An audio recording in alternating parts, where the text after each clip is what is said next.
You right? Yep. Yeah, so here is the dot shed again, and let's have a quick walk through and show you some new things we're doing.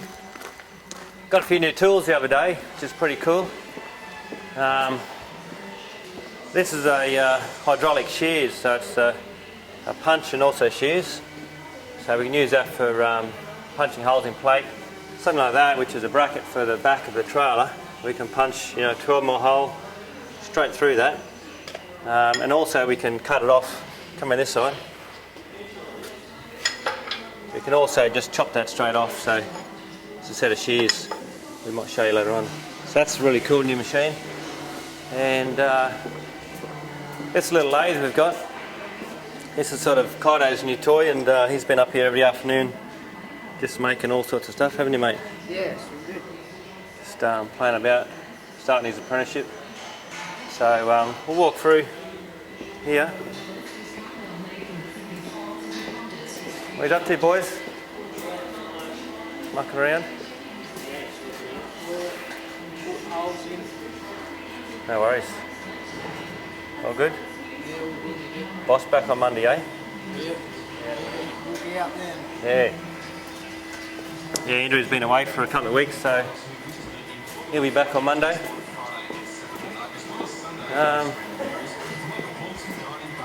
Got a couple of trailers here. They're just about to get sprayed up. It's pretty cold today, so we'll just wait for it to warm up a little bit. We've got a 7-foot trailer there, and that one's going to Western Australia. 6-foot trailer here. So we'll let it warm up a little bit and they'll be starting to be sprayed.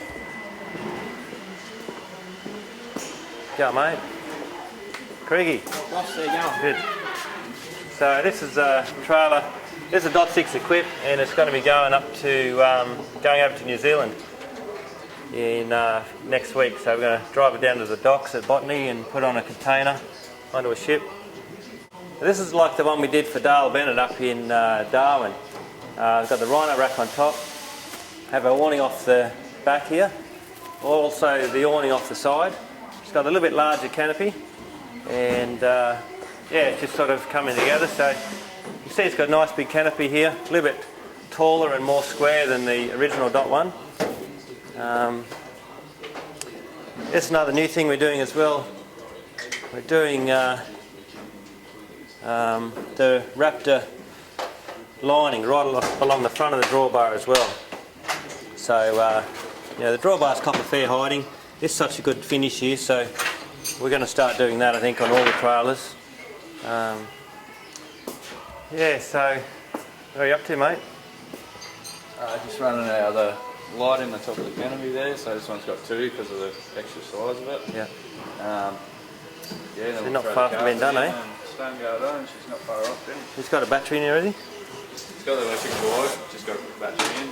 Yeah. So, yeah, it's not far off this one. Yeah, right. Did we finish today, you reckon? Or? Yeah. So yeah, this is for Rudy. Rudy, yeah. No worries, mate.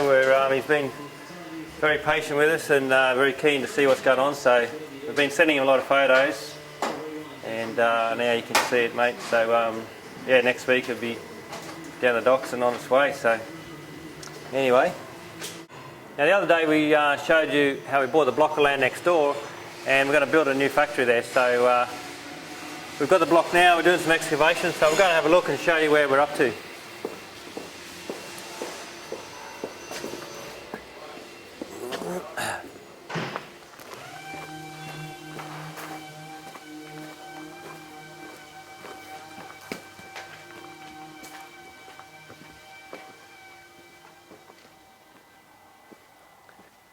Come on, boys. Yeah, so this is it. You can see a lot different from last time we were here.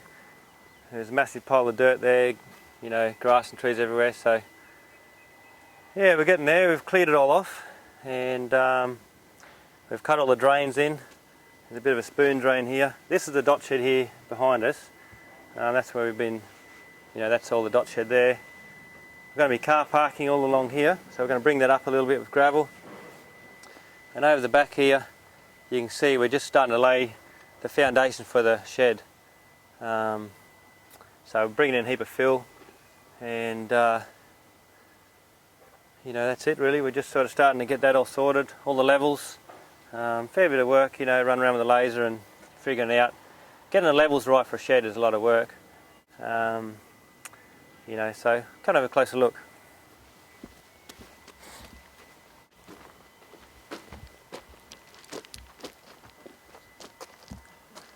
Yeah, so you can see the size of it. Pretty much the shed's going to be from this area here right back. So it's going to be 29 metres deep, 45 metres wide, and it's going to be a big slab. So I sort of cut down a little bit in the top corner there, gone down 300 mils. We're going to build a stem wall up, incorporate into the slab. So we've cut down there, we've filled all here. Still got a fair bit of fill to go, and another month we'll start putting the slab down. So pretty exciting really. Doesn't look much at the moment, but these machines are going flat out, and yeah, it's going good. No worries. The other thing I was going to show you is we've done some walls on the rapid wing awning. So we've got that set up now, and Jenny's made those, so we're going to have a look at that. Yeah, so these awnings have been really popular, and we've shown a few videos how they work. So it's a rapid wing 270 degree awning. Now a lot of people have been asking for walls for them, and so what we've done is made these up. Now because of the design of the rapid wing, we can't just zip on a wall. It's not really strong enough there to have a fully zipped wall, but most time all people need is a bit of protection from the rain, the wind, a bit of privacy, and so what we've come up with is this here. Now the walls are on an angle, so they come out like you can see, so you can join another one on at any spot. They've got the soft velcro on this side and the hook velcro on that side, so each wall can go in any section. They just connect to the top with some velcro, so we've got a connection piece on top and on this side to hold them tight. Okay, so it's just velcros on. There's a little tab in the centre here, so we've velcroed that onto there just to hold that a little bit. This little gap in the middle here is fine, it doesn't matter at all. You've still got plenty of protection, and you can see at the bottom here how it goes out on an angle, so it gives you a lot of extra room as well. So yeah, you can buy walls individually, or you can buy two. They'll come in a little bag like this here, just in a canvas bag. We've also got, we'll do a small peg kit, which is some of the short Oz-10 ropes and some of the small, some of the small stakes from Snow Peak. You don't have to buy that with it. You might have your own pegs and ropes, but we'll do a kit, of course. So you can see how this joins here together. So that's velcroed together. All right, now we could have the walls separately, one over there, one over here. You can join them together. You can put them on any of these three panels as well. I want to have a look outside. Now this is how it'll work with the rope. Sometimes, you can just have that peg straight to the ground. Righto, peg to the ground like that. Or sometimes you might want to have it on a bit of a rope, which gives you a few more options as well. So you can see how it's pegged to the ground, or you can use the rope. Now you do need the rope if you're on sand. You'll need the short Oz-10 sand stakes, and because of that you'll need the small rope as well. So if you're going to use it on the beach, you need the rope and also the short sand pegs. But you can see there it's quite neat, and that's doing the job. What we wanted was provide some shelter protection from the wind and the rain, plenty of privacy, and those walls are universal. They'll fit on either the left hand side or the right hand side rapid wing awning, and just a couple of velcro ties, a couple of pegs, and they go straight on. So we've got that. Alright, no worries. Yeah, well something else while we're here as well, I suppose. This is my new toy, and it's a Silky Hayata Saw. So what it is, it's the Silky blade, curved blade on it's a 7-metre extension. Now we've got a few trees here we've got to trim. I've got to take the top out of this tree, and to get an arborist in, it's quite hard to get them, and it could be $1,000. Now I've bought a small chainsaw which has got a 3-metre extension, and it was $1,500 just for trimming the tops out of trees. So yeah, it's a nice little saw, but $1,500, and it's only 3-metre extension. Now you have a look at this thing. This is mad. Now you might have trees at home that you want to trim for whatever reason. The big thing as well is a lot of beautiful gum trees have got, you know, sort of mistletoe all over them, and a few different opinions of mistletoe, but you know, it basically kills the trees eventually. A lot of beautiful big gum trees that are full of mistletoe, and they just kills them. So this is something with such a long extension, you can cut a lot of mistletoe off. I mean, have a look at that. That is 7 metres long. It's all aluminium, and I'll show you what we can do with it. Now, you have to be pretty careful with power lines.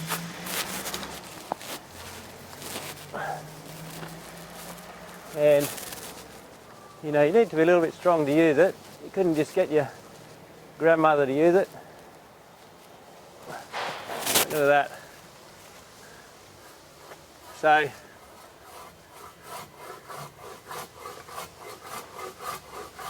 I can stand here quite safely out of the way. I've cut some big branches off too. You can see there's a couple there I cut off the other day. And I've found once you get to start off with, you just want to go slow and gently, because otherwise what will happen is it'll jump out of your cut and it'll start a new cut. Once you get in a bit deeper, you can start pulling on it a bit more. This is a pull saw, so it only works on the pull stroke. Now it doesn't look like it's doing much, but it's already cut through halfway. So if you've got, you know, maybe a beautiful gum tree with mistletoe on it, or you've got just limbs on your own trees in your backyard or whatever you want to trim, and this can be a really easy option to do that.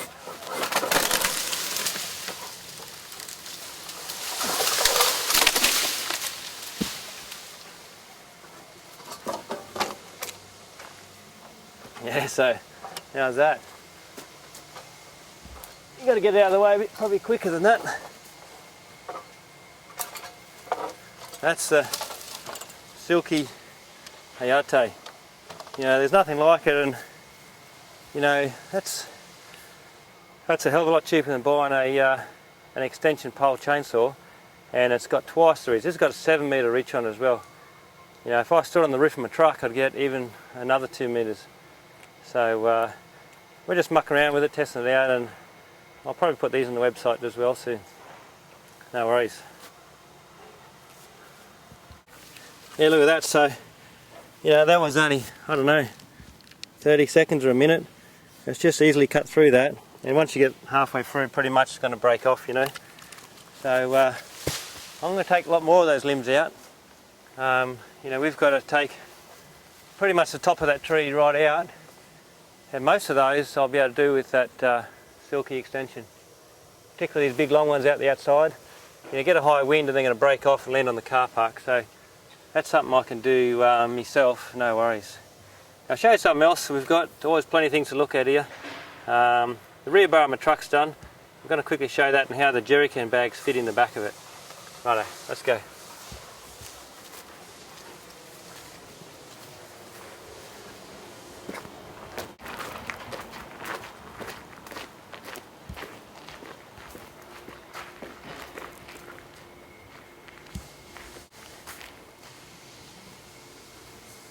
Yeah, so the L76 needs a bit of a wash.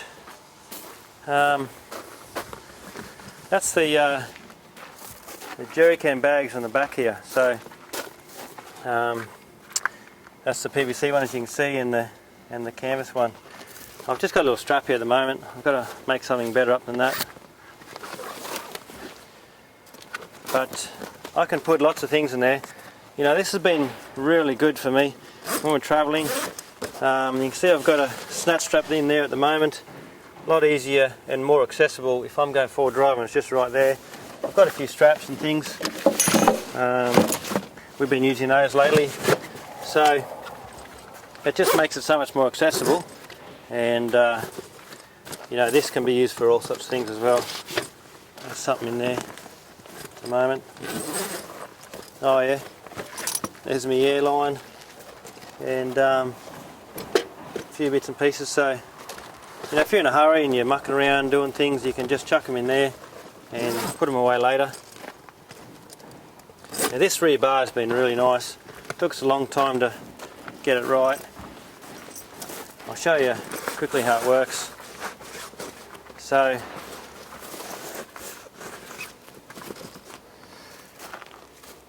pretty much normally on the rear bars you need to reach underneath here to open it up. Now you can see what's got up in there as well. Normally that's full of dust and mud. You've got to reach right under here, very hard to get to, and also underneath here as well.